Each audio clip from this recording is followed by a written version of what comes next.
আজ এমএ চিদম্বরম স্টেডিয়ামে অনুষ্ঠিত হতে চলেছে আইপিএল 2026 বা 19তম আইপিএলের সপ্তম ম্যাচ। এই সপ্তম ম্যাচ চেন্নাই বনাম পাঞ্জাব কিংস। আমরা জানবো হেড টু হেড এবং ভৌগোলিক দিক থেকে দেখব এমএ চিদম্বরম স্টেডিয়ামটা কোথায়। আলোচনা করব উইং প্রবাবিলিটি নিয়ে এবং ওয়েদার কীরকম থাকবে, সমস্ত আলোচনা আমরা করব। বন্ধুরা, স্পোর্টস বাংলা চ্যানেলে আপনাদের সবাইকে স্বাগত।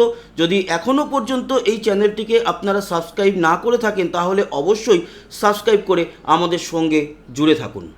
আমরা শুরু করব আজকে পয়েন্টস টেবিল দিয়ে। ম্যাচ ছখানা হয়ে গেল, তারপরে কোন দল কোথায় দাঁড়িয়ে সেটা আলোচনা করি আপনাদের সঙ্গে। একেবারেই উপরে আছে রাজস্থান রয়্যালস। সবাই কিন্তু একটা করেই মোটামুটি জিতেছে। দুটো খেলা হয়েছে শুধুমাত্র কেকেআরের আর সানরাইজার হায়দ্রাবাদের, যেই ম্যাচটি গতকাল হয়ে গেছে এবং গতকাল সানরাইজার হায়দ্রাবাদ জয়লাভও করেছে। তাই এদেরই নামের পাশে দুটো করে ম্যাচ রয়েছে। একটিতেও জয় পায়নি Chennai Super Kings, KKR, LSG এবং জিটি গুজরাট টাইটান্স। অন্যদিক থেকে এক নম্বরে রাজস্থান রয়্যালস, 2-এ আরসিবি, 3-এ ডিসি মানে দিল্লি ক্যাপিটালস, 4-এ মুম্বাই ইন্ডিয়ান্স, 5-এ পাঞ্জাব রয়েছে এবং 6-এ সানরাইজার পৌঁছে গেছে। বাকি চারটে দল যথাক্রমে 7, 8, 9, 10 এবং 10 নম্বরে চেন্নাই রয়েছে। আজকে চেন্নাইয়ের জার্সি পরে আমি আপডেট দিচ্ছি। আশা করব চেন্নাই এই জায়গা থেকে নিজেদেরকে উত্তোলন করুক। আজকের ম্যাচ পাঞ্জাব বনাম সিএসকে, যদিও এটা সিএসকের হোম ম্যাচ। তো দুই দলের অধিনায়ক শ্রেয়াস আইয়ার পাঞ্জাবের এবং ঋতুরাজ গায়কোয়াড় হচ্ছে চেন্নাইয়ের তরফ থেকে থাকছে অধিনায়ক।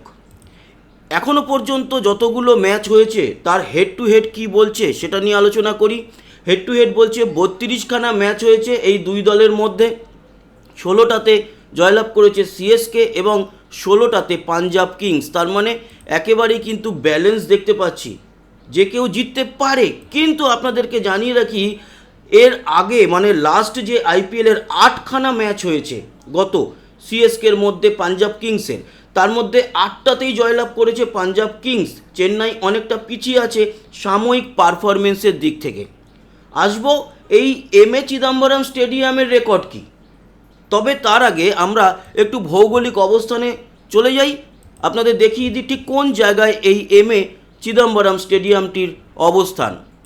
এই আমাদের ভারত। আমরা যদি একেবারে চলে যাই দক্ষিণে, এই হচ্ছে গিয়ে তামিলনাড়ু সমুদ্রের ধারে এখানে একটি বিচ আছে, মেরিনা বিচ বলে নাম, এবং তারই পাড়ে হচ্ছে গিয়ে এই এমএ চিদম্বরম স্টেডিয়ামটি। এই হচ্ছে গিয়ে মারিনা বিচ এবং এই হচ্ছে গিয়ে স্টেডিয়াম। আপনাদের জানিয়ে রাখি, এই যে স্টেডিয়ামে দেখতে পাচ্ছেন ঘাস নেই, এটা কিন্তু যেহেতু উপগ্রহ চিত্র কিছুদিন আগের মানে ওয়ার্ল্ড কাপের যে ম্যাচ হলো তার আগে এই যে কাজ হচ্ছিল সেই সময়কার তোলা, তার জন্য এরকম লাগছে। এখন কিন্তু সব ঠিকঠাক আছে, ড্রোন ভিউ থেকে আপনাদের দেখাবো।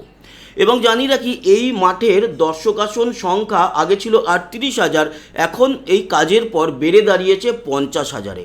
তো ভৌগোলিক অবস্থান দেখতে পাচ্ছেন পাশে কিন্তু বঙ্গোপসাগর, নীল সমুদ্র, পাশে একটি বিচ রয়েছে। খুব সুন্দর জায়গায় অবস্থান এই এমএ চিদম্বরম স্টেডিয়ামের। এই স্টেডিয়ামের ড্রোন ভিউতে যাব আমরা এবং জানাই আপনাদেরকে যে এই এমএ চিদম্বরম স্টেডিয়ামে এখনও পর্যন্ত চেন্নাই আর পাঞ্জাবের খেলা হয়েছে 8খানা। এবং যেরকম দুই দলের মধ্যে দেখলেন হেড টু হেড ব্যালেন্স, মানে 32টা ম্যাচের মধ্যে 16টা জয়লাভ এবং হার, রেশিও 50-50। সেম এখানেও এমএ চিদম্বরম স্টেডিয়ামের যে রেশিও সেটাও 50-50। এখনও পর্যন্ত 8খানা ম্যাচ হয়েছে এবং 8টা ম্যাচে 4বার জয়লাভ করেছে চেন্নাই সুপার কিংস এবং 4বার জয়লাভ করেছে পাঞ্জাব কিংস।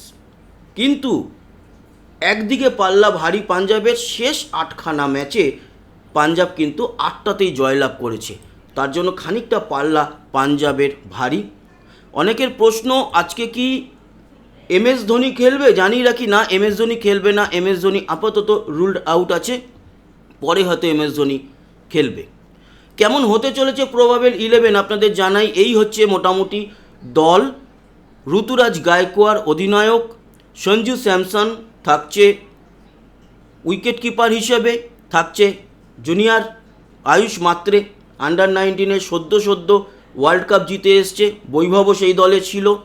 থাকছে ম্যাথু শর্ট এবং সরফরাজ খান, শিবম দুবে, কার্তিক শর্মা, জ্যামি ওভারটন, আনসুল কম্বোজ, থাকছে নূর আনোয়ার এবং ম্যাট হেনরি আর খালিল আহমেদকে সম্ভবত আজকে আমরা দেখতে চলেছি ইম্প্যাক্ট প্লেয়ার হিসাবে।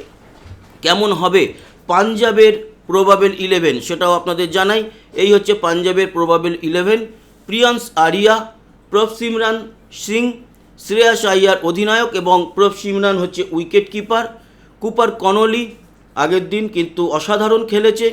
নেহাল ওয়াধেরা, থাকছে মার্কাস টয়নিস এবং শশাঙ্ক সিং, মার্কো ইয়ানসন, থাকছে জেভিয়ার বার্টলেট, অর্শদীপ সিং, থাকছে বিজয় কুমার বৈশাখ এবং ইম্প্যাক্ট প্লেয়ার হিসাবে আজকে যুজবেন্দ্র চাহালকে সম্ভবত আমরা দেখতে চলেছি।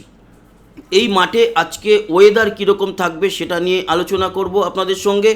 চলে যাব ওয়েদার সাইটে এবং চলে এলাম ওয়েদার সাইটে। দেখুন আজকে আমরা চলে যাব সরাসরি সন্ধ্যে 7টা নাগাদ। সন্ধ্যে 7টাতে হাওয়া বইবে চেন্নাইতে। এই হচ্ছে চেন্নাইয়ের একেবারে সমুদ্রের ধারে 24 কিলোমিটার গতিবেগে হাওয়া কিন্তু বইবে। তার মানে যারা সমুদ্রের দিক থেকে বল করবে তাতে সুইং হওয়ার সম্ভাবনা থাকছে। যদিও পিচ রিপোর্ট বলছে এখানে ব্যাটারদের একটু বেশি অ্যাডভান্টেজ পাওয়ার সম্ভাবনা রয়েছে পিচ অনুযায়ী। এছাড়া আমরা দেখব আজকে বৃষ্টি আছে কি না।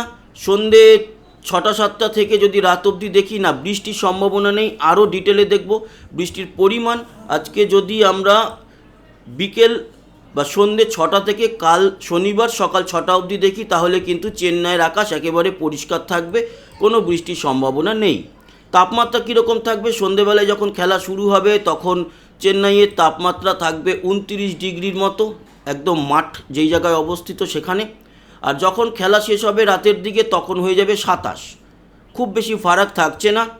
দেখব ডিউ ফ্যাক্টর কিছু আছে কি না। কিচ্ছু ডিউ ফ্যাক্টর কিন্তু এখানে নেই, সন্ধেবেলাতেও নেই, রাত্রির বেলাতেও নেই, কোনো ডিউ ফ্যাক্টর এখানে থাকছে না। ফলে ওই সেকেন্ড ব্যাট করে অ্যাডভান্টেজ এরকম কোনো ব্যাপার নেই। যাব প্রেডিকশনে কি বলছে যে কোন দলের জেতার চান্স কতটা। সিএসকে জিততে পারে নাকি জিততে পারে পাঞ্জাব। তো চলে এসেছি আমরা উইন প্রবাবিলিটি। আজকে হচ্ছে সন্ধ্যে 7:30 থেকে ম্যাচ, সিএসকে বনাম পিবিকেএস 70টা ম্যাচের 7ম ম্যাচ। এটা বলা হচ্ছে চেন্নাই সুপার কিংসের জেতার চান্স 47% এবং কিংস 11 পাঞ্জাবের 53%। এখন দেখা যাক কারা জেতে, তবে সম্ভাবনা কিন্তু আজকে জেতার পাঞ্জাবের বেশি বলে আমার মনে হচ্ছে। আপনার কি মনে হচ্ছে অবশ্যই কমেন্ট বক্সে জানান। আফটার ম্যাচ যখন ভিডিও আনবো তাতে কিন্তু আপনার শুধু নয়, যারা যারা প্রথম সঠিক উত্তর দেবেন তাদের মধ্যে 6 থেকে 8 জনের নাম ডিসপ্লে করব এই খেলার পরে যে ভিডিও বানাবো সেই ভিডিওতে। ভালো থাকবেন আর আনএডিটেড যেন হয় আপনার কমেন্টস।